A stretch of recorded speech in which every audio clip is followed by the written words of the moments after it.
The day had been long, full of endless meetings, urgent calls, and strategic decisions.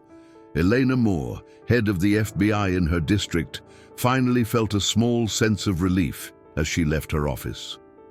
It wasn't common for her to leave before nightfall, but that evening, for the first time in weeks, she had finished her work early enough to take a quieter route home. She started the engine of her black sedan, a discreet yet elegant car, just like everything in her life. Elena was a woman accustomed to pressure, to breaking barriers in a world where very few wanted to see her in her position. She was black, she was a woman, and she was powerful. Three characteristics that still made too many people uncomfortable. As the city lights faded into the serenity of the suburbs, she decided to stop in a quiet neighborhood to take a call from her second-in-command. The matter wasn't urgent, but Elena was meticulous, and her work ethic wouldn't allow her to disconnect until every loose end was tied up.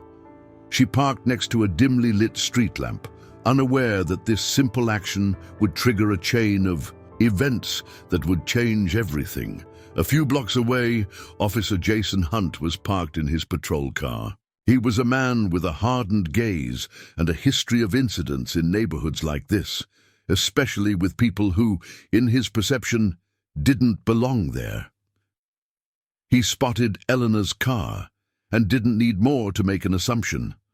A black woman, alone, in a wealthy white neighborhood at this hour of the night. Hunt didn't see an FBI agent. He didn't see a professional woman with an impeccable reputation. He saw someone he needed to question, someone who didn't fit in.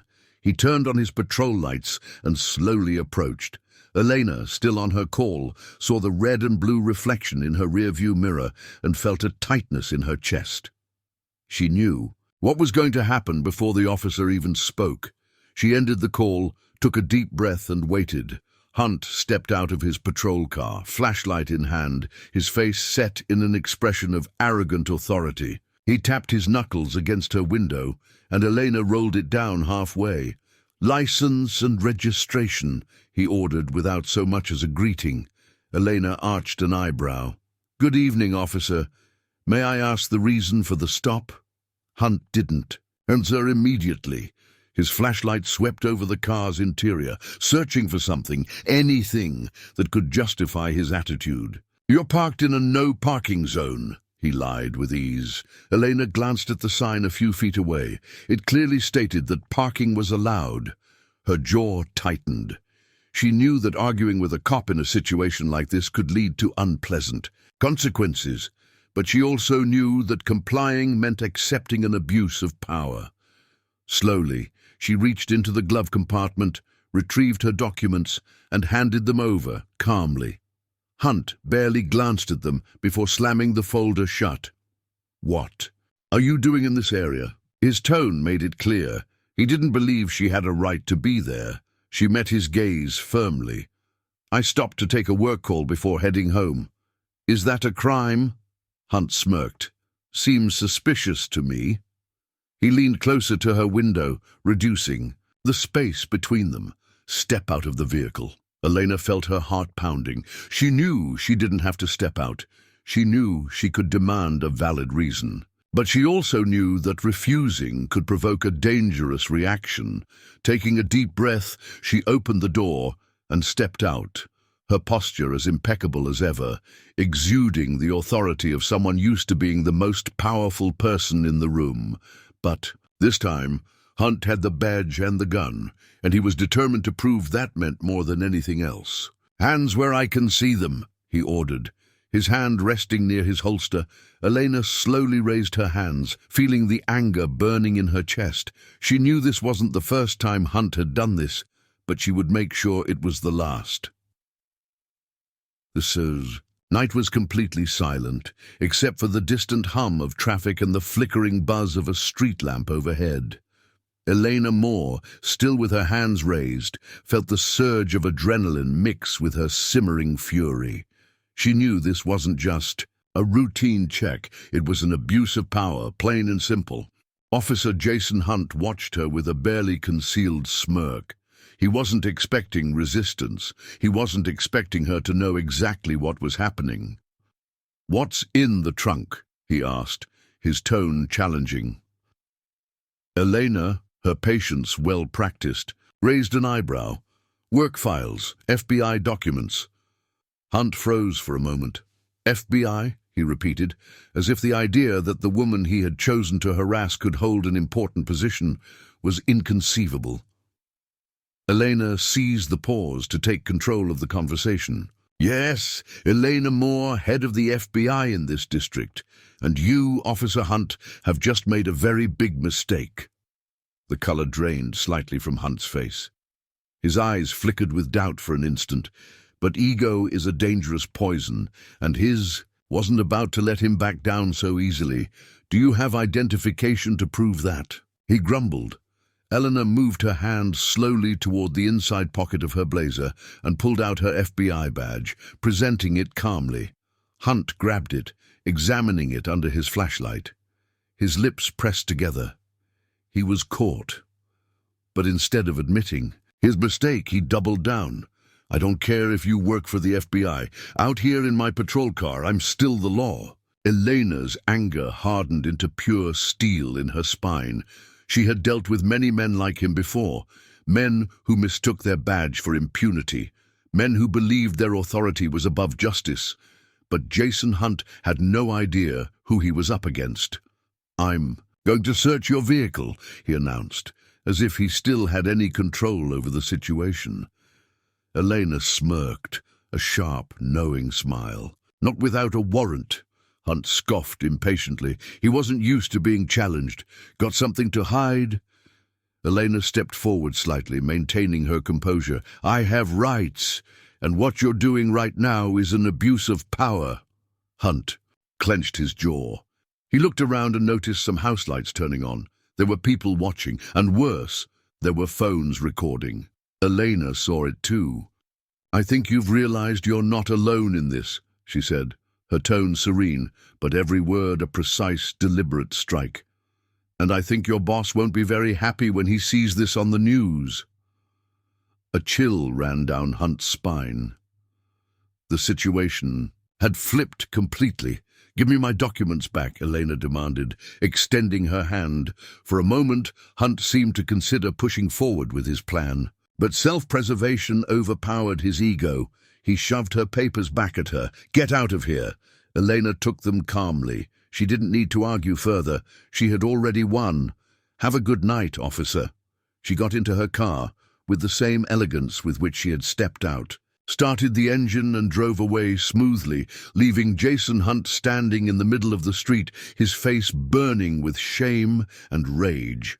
But for Eleanor, this wasn't over, not just because she had been a direct victim of abuse of power, but because she knew how many people had gone through the same thing, without a camera recording, without witnesses speaking up, without the protection of an FBI badge.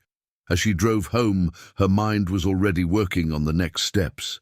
Jason Hunt wasn't an isolated case. Men like him thrived in systems where racism and abuse of power hid behind bureaucratic excuses. It was time to expose him. Called to Marcus Price as soon as she entered her apartment, Elena picked up her phone and dialed a number she knew by heart. "Tell me you're awake. I'm always awake for you, boss." Marcus Price, her right-hand man at the FBI, sounded alert. "I need you to look into an officer named Jason Hunt. He stopped me tonight without cause, tried to search my car without a warrant, only let me go when he realized people were recording." Marcus hesitated for a moment. "I've heard his name before." "Oh." Jill ran down Elena's spine. "Tell me what you know." Marcus exhaled. "Hunt has a history of complaints for racial profiling and unlawful stops. But they never stick. They always disappear in the department's internal bureaucracy." Elena closed her eyes, frustration boiling inside her. "That's about to change. I'm going to destroy his protection." Marcus chuckled dryly. "Knew you'd say that." The next morning, Elena wasted no time. In her FBI office, alongside Marcus and a small team she trusted, they began gathering information. What they uncovered was worse than they had imagined. Jason Hunt had disproportionately stopped black individuals over the past 5 years. In every case, the reports were vague, with no evidence of actual crimes. Complaints against him were always dismissed or resolved internally. His superior, Sergeant Donald Carter, protected him with weak excuses. Hunt's bank record showed inexplicable deposits. Marcus found transfers linked to a real estate developer known for buying properties in predominantly black neighborhoods. Elena narrowed her eyes. This isn't just abuse of power, it's corruption.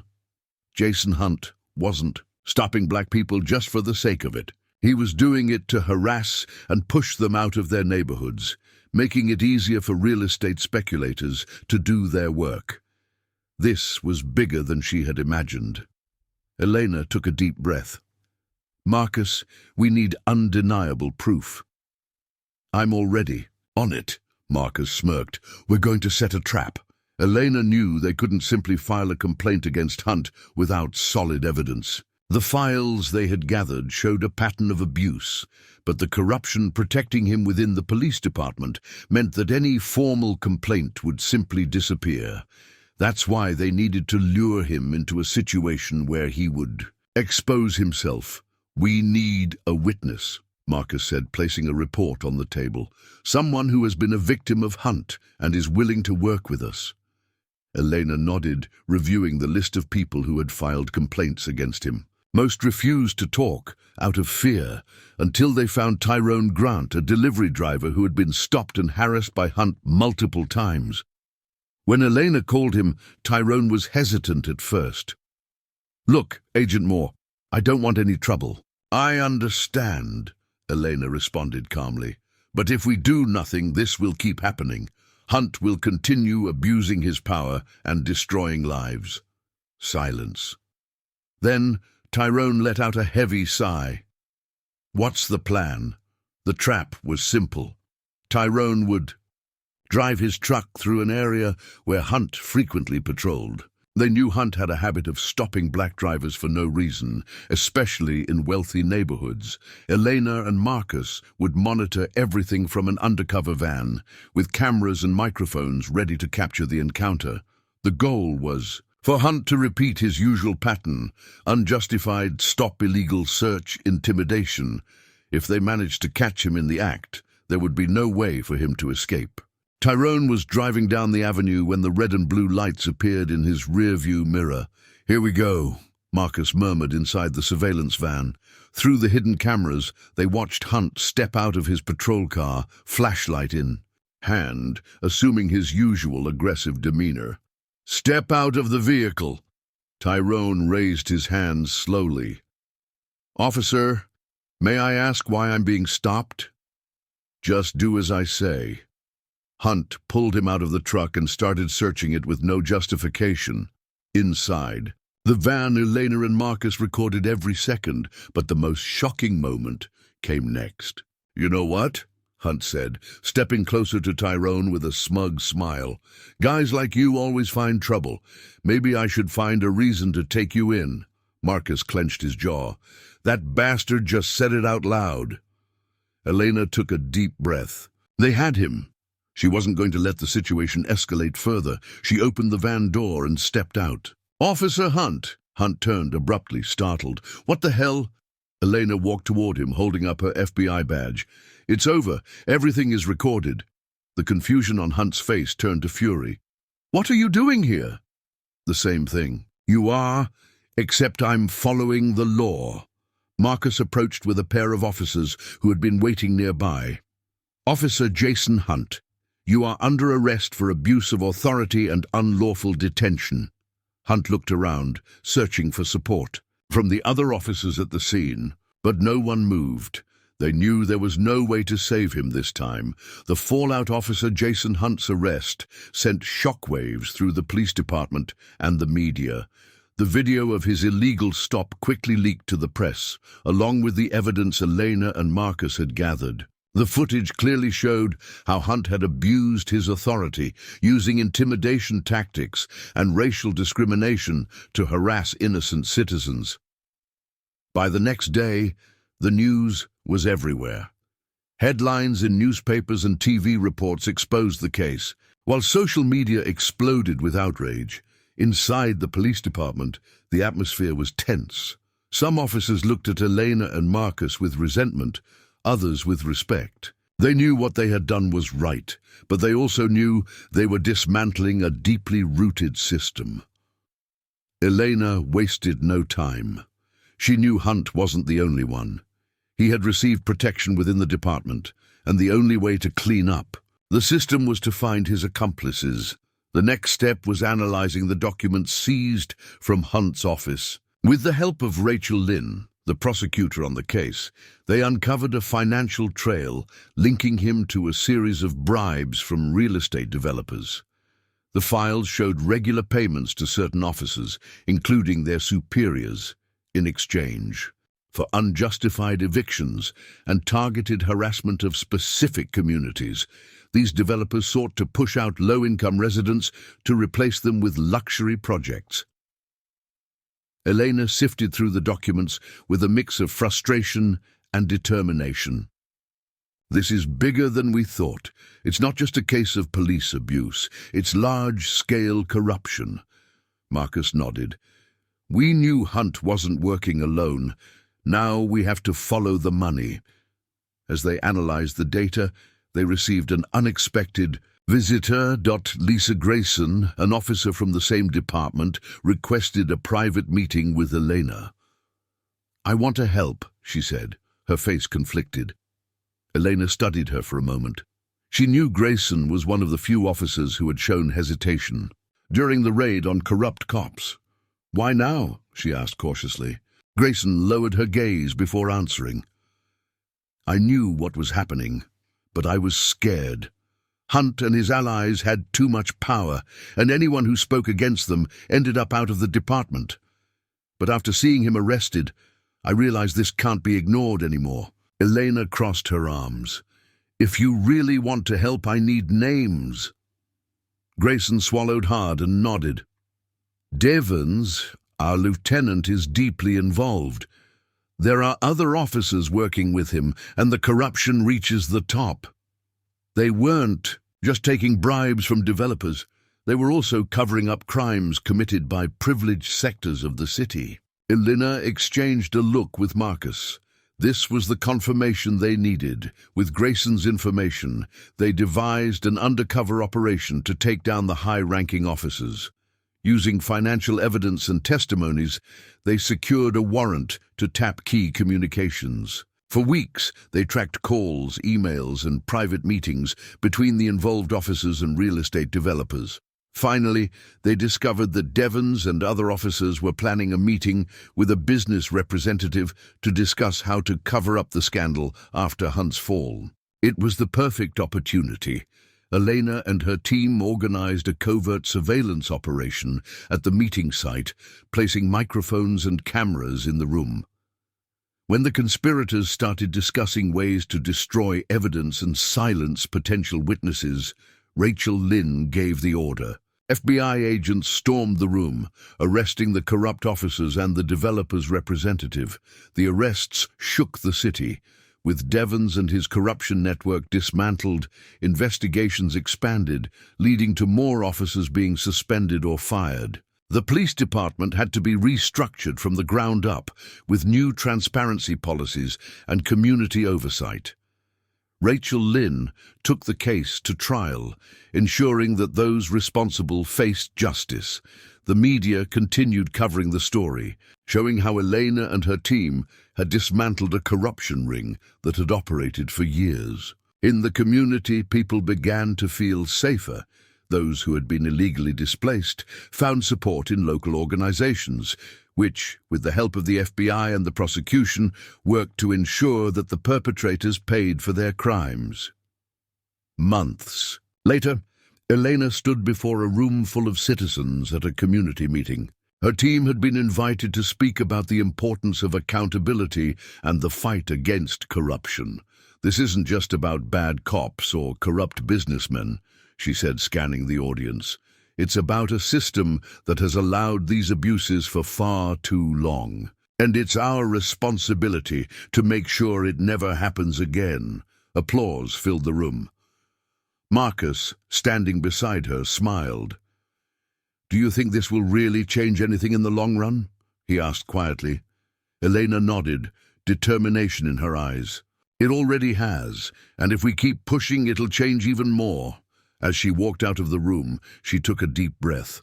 The battle wasn't over, but for the first time in a long while, she felt they were on the right path. A city on the brink of change. The scandal that shook the police department not only exposed deep-rooted corruption in the city, but also revealed a harsher truth. Trust in institutions was broken, and the community had lived too long under the weight of fear and silent oppression. Elena Moore and her team hadn't just dismantled a network of abuse of power. They had ignited a spark of change that could no longer be ignored.